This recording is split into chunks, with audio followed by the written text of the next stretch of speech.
বন্ধুরা দেখো আমরা কোথায় গেছি আজকে কোন কিচেন আছি যেন কি কি রান্না হয়েছে আজকে দেখো এখানে হচ্ছে গরম গরম ভাত দেখো আর এখানে হচ্ছে ডাল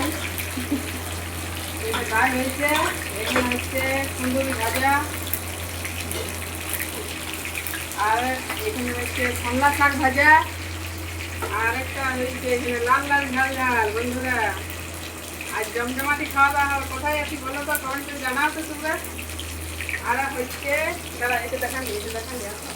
ঝোল দেখাচ্ছি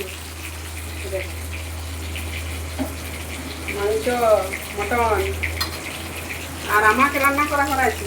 আমার রান্না দেখেছে ওই জন্য বলছে তুমি এই রান্না করো দেখো এটা পেছনে ধরে আছে বউ আমাদের এটা এখানে মাছ ভাজা হয়েছে মায়ের মাছ ভাজিয়ে তাহলে বন্ধুরা তোমরা কে কি রান্না করলে কমেন্ট করে জানাও আর আমরা আমার আয়োজনটা কেমন হয়েছে সেগুলা কমেন্ট করে জানাও আবার খাবার সময় আসছি